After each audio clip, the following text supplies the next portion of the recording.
ஓம் சாய்ராம். எனதருமை பிள்ளையே, உன் மனதை எப்போதும் தூய்மையாக வைத்துக்கொள். அதற்கு என்ன செய்ய வேண்டும்? நல் எண்ணங்களால் உன் மனம் என்றென்றும் நிறைந்திருக்க வேண்டும். எத்தனை முறை வேண்டுமானாலும் இந்த மனிதர்கள் புனித நதிகளில் குளித்தாலும் மனம் தூய்மை அடைகிறதா? இல்லையே. ஏனென்றால் அது அத்தகைய கடினமான விஷயமாகும். ஆனால் உன் நல் எண்ணங்களால் எளியவர்களுக்கு உதவி செய்ய வேண்டும் என்று நீ நினைத்தாலே உன் மனம் எளிதில் தூய்மையடையும். ஏழ்மைக்கு உதவி செய்வதை இங்கு பல பணம் படைத்த மனிதர்கள் நினைப்பதில்லை. ஆனால் என் பிள்ளை, நீயோ அப்படி இல்லை. ஏழ்மை நிலையிலும் உன் குடும்பத்திற்கும் அவசியமாயிற்றே என்று யோசிக்காமல் மற்றவர் தானம் என்று கேட்டால் கொடுக்கிறாயல்லவா? இந்த குணத்திற்கு உதவி செய்யாமல் வேறு யாருக்கு உதவி செய்ய போகிறேன்? கடன் தொல்லைகள் இருந்த போதிலும் தினம் தினம் யாராவது ஒருவருக்கு வயிறு நிறையும்படி நீ உதவி செய்தால் உன் குலதெய்வம் என்ன, உன்னை வெறுக்கும் அண்டை வீட்டுக்காரர்களின் குலதெய்வமும் உனக்கு உதவி புரிய ஓடோடி வருவதோடு மட்டுமல்லாமல் நீ மன நிறைவுடன் செலவு செய்த பணத்தையும் பன்மடங்காக்குவர். இப்படி நீ தினமும் செய். குறைந்தது தெருவில் உள்ள ஒரு பைரவருக்காவது குறைந்தது ஒரு பிஸ்கெட் பாக்கெட் வாங்கி போடலாம். அல்லது ₹1 சாக்லேட் வாங்கி தினமும் மற்றவருக்கு கொடுக்கலாம். இந்த வழக்கத்தை தினமும் பழகிக்கொள். பின்பு பார், உன் கடன் தொல்லைகள் தினம் தினம் குறைந்து வருவதோடு மட்டுமல்லாமல் பணம் பன்மடங்காகுவதை நீயே உணர்வாய். உனக்கு இனி ஒரு குறையும் வராது. என்றென்றும் உன் குலதெய்வ சுவாமியும் உன்னை பார்த்து கொள்வதை இனி தினம் தினம் நீயே உணர்வாய். என் பாதத்தை தொட்டாய் அல்லவா?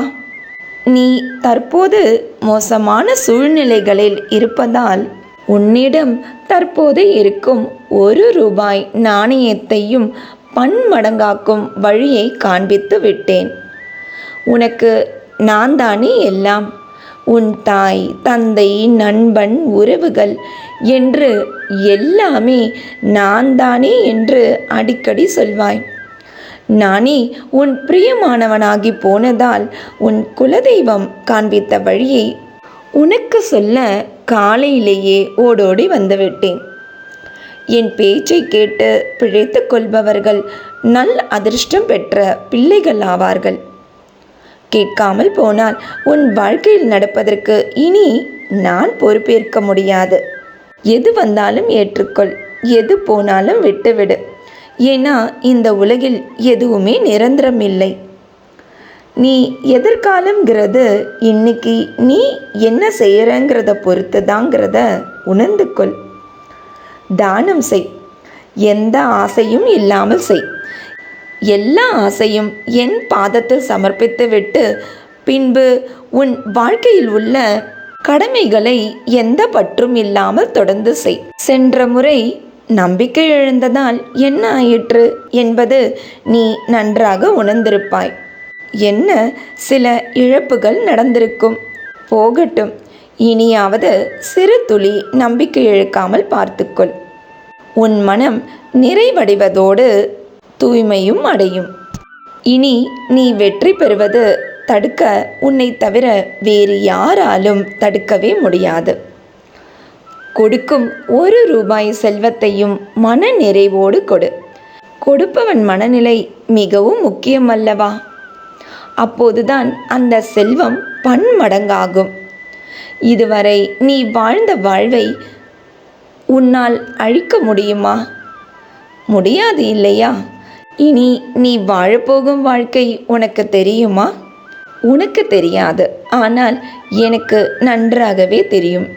இந்த கடுமையான சூழ்நிலைகளில் நீ கற்றுக்கொண்ட பாடத்தை கொண்டு இனி வரும் நாட்களில் உன் வாழ்வை கடந்து வா.